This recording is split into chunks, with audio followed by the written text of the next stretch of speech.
इस कदर तुमसे हमें प्यार हो गया, हद से ज्यादा हद से पार हो गया। चल चुपचाप बैठ, एग्जाम नजदीक आ गया। जय हिंद दोस्तों, तो क्या हाल है? मेरा नाम है विकास। आज मैं आपको सूरदास का जीवन परिचय बताने वाला हूं, जो कि बोर्ड एग्जाम की दृष्टि से काफी ज्यादा इंपॉर्टेंट है और आपके एग्जाम में पक्का आने वाला है, तो इसे तैयार करके आपको जरूर जाना है। तो चलिए मैं आपको बताता हूं, बिल्कुल सरल करके लिखा है और इसकी जो डाउनलोड लिंक है पीडीएफ, वो डिस्क्रिप्शन में मिल जाएगी, जाकर डाउनलोड कर लेना और पासवर्ड जो है वीडियो के कहीं पर मिल जाएगा। तो ये आपको ध्यान रखना है, वीडियो को पूरा देखना, ठीक है? पासवर्ड तो लेके जाना ना। तो दोस्तों यहाँ पर आप लोग देख सकते हो कि भाई साहब जीवन परिचय सूरदास कितना अच्छे तरीके से लिखा है, ठीक है? लेकिन आपको ध्यान रखना है कि वहां पर रेड पेन का इस्तेमाल नहीं करना है, केवल काला और नीला पेन का ही इस्तेमाल करना है एग्जाम में। तो देखिए, अष्टशाप के सर्वश्रेष्ठ कवि सूरदास का जन्म सन 1478 ईस्वी यानी संवत 1535 विक्रमी। 1535 विक्रमी संवत का मतलब क्या है? एक संवत का मतलब होता है कि भाई साहब उसमें 57 जोड़ दे। जैसे कि आप 1478 ईस्वी में अगर, ठीक है, 1478 में अगर 57 जोड़ देंगे तब जाकर आपका 1535 बनेगा। ये आपको ध्यान रखना है। तो वही लिखा गया है कि लगभग आगरा से मथुरा जाने वाली सड़क के पास स्थित रुनकता नामक गांव में हुआ था।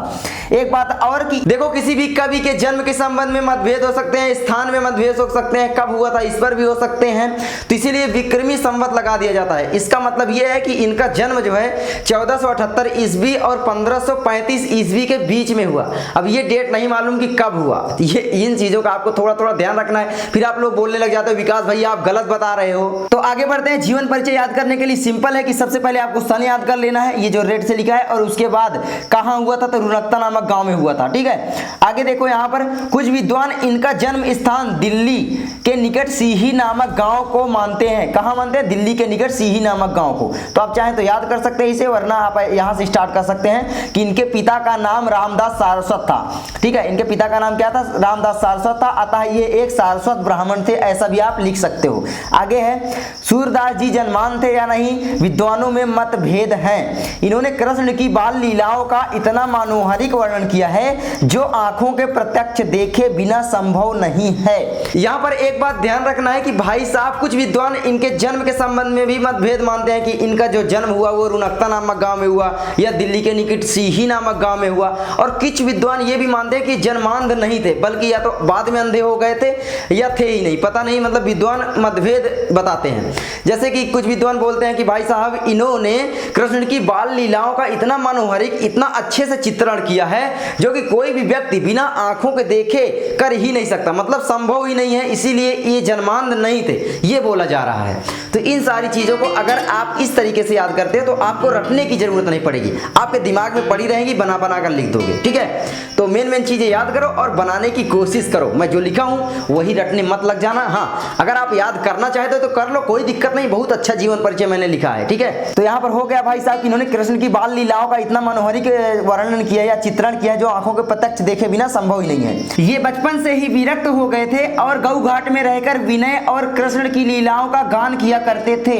अब यहाँ पर एक शब्द आता है विरक्त। विरक्त का मतलब है किसी की चीज पर खो जाना, किसी भावनाओं पर लीन हो जाना, वही कहलाता है विरक्त, ठीक है? तो विरक्त का मतलब जैसे आप पढ़ाई पर विरक्त हो सकते हो या लीन हो सकते हो, मतलब खो सकते हो, जैसे आप ज्यादा पढ़ाई कर रहे हो। इसी तरीके से कृष्ण की बाल लीलाओं पर इतना खो गए थे कि मतलब बिल्कुल विरक्त हो गए थे, ठीक है? मतलब इस तरीके से आप समझोगे तो आराम से याद हो जाएगा।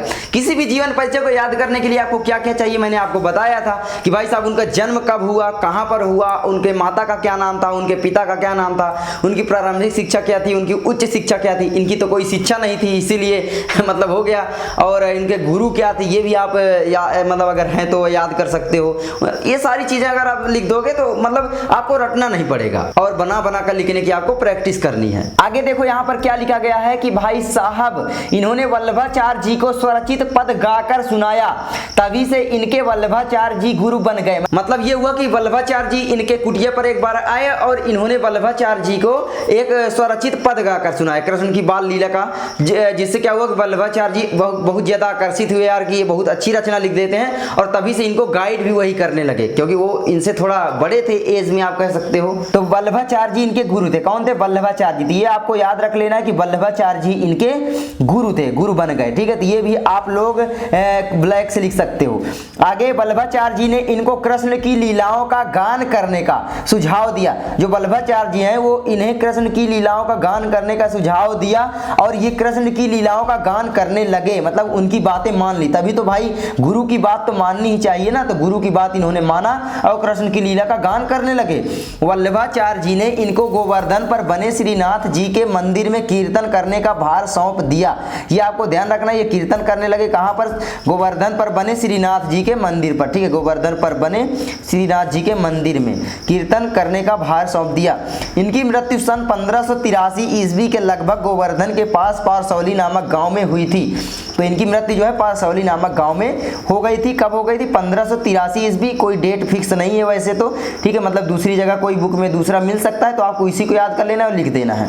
आगे आपको रचनाएं भी लिखनी होती हैं, 1 से 2 3। तो रचनाएं इनकी जो इंपॉर्टेंट है वो हैं साहित्य लहरी, सूरसागर और सूरसरावली। ये रचनाएं आपको जरूर याद कर लेना। कभी कभी पूछ देता है कि साहित्य लहरी के रचनाकार का नाम लिखिए, या साहित्य लहरी किसकी रचना है, सूरसागर किसकी रचना है, सूरसरावली किसकी रचना है। तो इन सब चीज़ों को आपको ध्यान रखना है। तो आप लोग इसको लिख सकते हैं, मैंने काफ़ी अच्छे से लिखा है, आप लोग देख सकते हो। और पहले भी यही वीडियो बनाई थी जो कि 8-9 लाख स्टूडेंट शायद देखे हैं, तो आप लोग इस पर भी प्यार दिखाना। तो बस दोस्तों यही रहा आपका सूरदास का जीवन परिचय। बधाई हो, आप लोग सूरदास का जीवन परिचय याद कर चुके हैं। आई होप आपको ये वीडियो अच्छी लगी होगी, और अच्छी लगी तो यार प्लीज़ वीडियो को लाइक कर दिया करो। आप लोग करते नहीं हो, मैं बहुत मेहनत करता हूँ। ये 5 मिनट की वीडियो देख रहे हो, कम से कम 5 घंटे लगते हैं बनाने में। तो मैं मिलता हूँ किसी और नेक्स्ट वीडियो में आपसे, तब तक के लिए पढ़ते रहो, मस्त रहो। तब तक के लिए पढ़ते रहो, मस्त रहो। All the very best.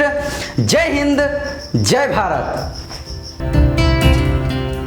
आपके एग्जाम में आपके एग्जाम में, अरे यार बार बार गलत होता है।